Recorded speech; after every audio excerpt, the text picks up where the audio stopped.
So as a big fan of Madonna then, what do you make of the whole Lady Gaga phenomenon now? Because she's sort of like the new Madonna, if you will. I don't know. I don't like anybody to seem like the new anybody. Anything. Because Lady Gaga is a I guess a thing on her own. Right. She I don't know. I'm not very into. I don't listen to a lot of pop music, but I admire just everything that she does. Her stage shows. I watched the thing she did with Today's Show the other day on YouTube, and she's very inventive, and I believe she's inspiring to people that she wants everybody to be who they want to be, and not. I found myself even in society, and my husband is a obvious example of that. He doesn't care what anybody thinks. He's tattooed his face. He has a beard down to here now, and he's carefree, and he is Todd, and you can't change him, and he's unique. There isn't another Todd, and Lady Gaga is very much encouraging of that. She likes her fans to, I guess, just completely go wild and be, if they're the school teacher by day, go be whoever you want to be by night. I love that. I think it's great. What else? I wanted to talk about the differences in the tours, because when we talked before, you've gone out with him and Dom, which sort of was in the same realm of music, what you guys do, the same song. But now you're out with Saving Abel, you're out with American Bang, sort of, pop, Nashville sort of guys and everything. Totally different style from what you guys do. What's that like, being out, doing the two completely different tours? It's cool. We share a manager and publicist, so it was kind of a match together. And their audience, honestly, is a variety of people.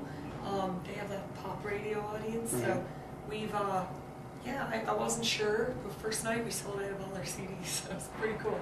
It's nice to take a completely separate audience and introduce them to something new. Right.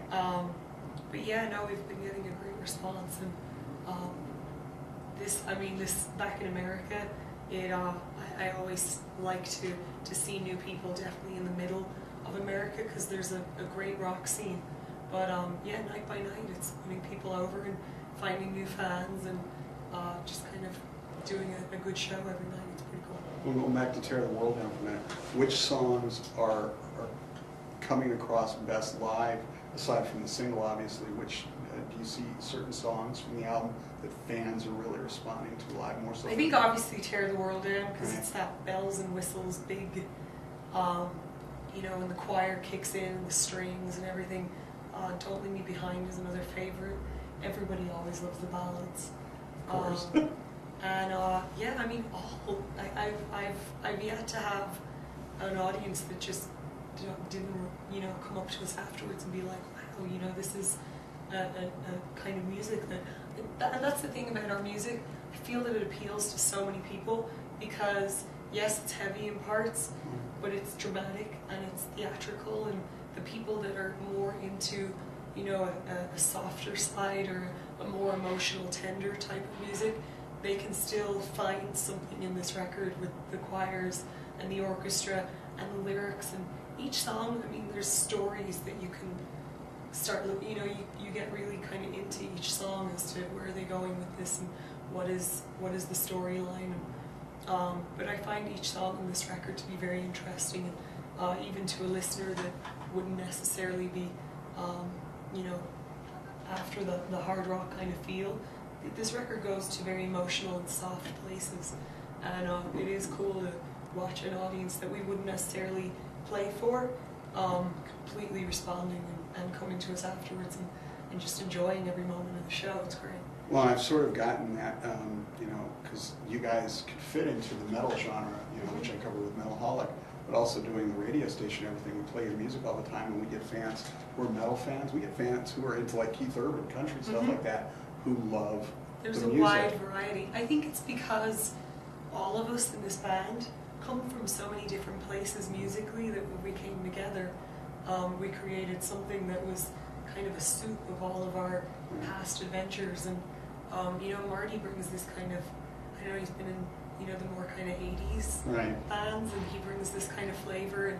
And I love the hooks, the big kind of radio hooks and songs, and then John likes that kind of very dark programming and heavy guitars, and Rocky's lyrics are just demonic. And then Ben, you know, he's been with so many people over the years that he, you know, brings all those different flavors into the music, you know, and I'm kind of obsessed with Tim Burton and magic fairy tale, and you know, so it's like all these different varieties that if you're just a music listener and you've got, you know, eclectic taste, you'll tap into something in our set, which is very cool.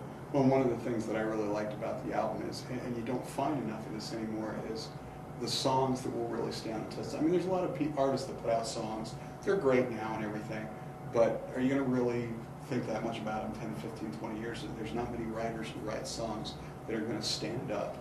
And I think there's a lot of stuff on Tear the World Down that you're going to listen to 10, 15, 20 years from now and like it just as much then as you do now. That's and awesome. it's hard to find now. So before, what do you guys, because you guys are going to be spending a ton of time on the road, you already have, what do you guys do to entertain yourselves out on the road? Oh, there's enough goofballs in our band to entertain for years. I don't know, we watch a lot of movies together, and you can't even, I don't know, it's like every night you can't plan on what's going to happen. There's some crazy people, and I don't know, just the most fun is when the TV's off and people just start talking and joking and just goofing around, and sometimes Rocky and John are beating the hell out of each other and, you know, play fighting and rolling around the floor, and half the time Ben, the stuff that comes out of his mouth, you're just like, did you actually say that? But yeah, we just spend a lot of time together, and I don't know, I mean, as a family, what happens at home, it's kind of the same on the road. It's pretty fun, but we always try and watch The Price is Right every morning. 11 o'clock, we're all up watching The Price is Right. We all eat together and stuff like that, so I don't know, exploring cities when you get there is pretty cool, but our favorite part is obviously being on stage every night. Of course. That is what we live for, that is what we love, and I mean, we're still writing on the road and stuff like that, so there's plenty to keep you entertained. By the time you get to the venue, you're pretty much working, so. But honestly, there are some characters in this band, so there's no shortage of entertainment. I can guarantee you that. They're mental, all of them. So do you have any final words for your current fans or people who haven't really heard of you yet? Anything you'd like to say? For the fans, I always, honestly, I cherish them. They're the most amazing people, and you know, I really do believe that majority of marketing and stuff like that, there's only so much you can do. I think there's word of mouth goes a long way, and our fans have definitely spread the word and just been really loyal to us, and we are ever so grateful for it. You know, I mean, music takes time.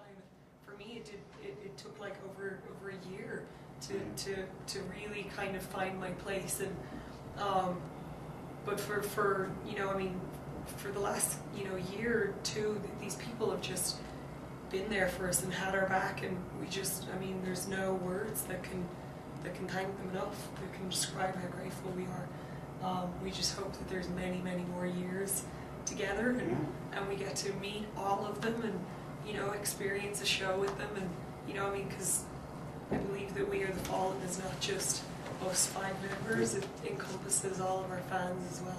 Well, to talk about the marketing, you got fans who are getting your Right. signature tattooed on your body. I have a lot of names tattooed on people. Yeah, but it's just dedication, and it's people that believe in what we're doing and see that we're not, you know, here to, fame and money is not what this is about. We've all had that before. It's a very weird thing. You know, we all came to this place of, I don't know, like you get to this level of, I've been in the industry this long, I just want to make good music and celebrate it with fans, you know, and just to hear their stories each night of how they love the music and how, you know, it's touching them. That's the whole point, and it's so perfect to be able to hear that and have their support. So we are so grateful, and we love you very much. Thank you. So, Carly Smithson, We're the Fallen. Thank you so much for taking Thank the you. time.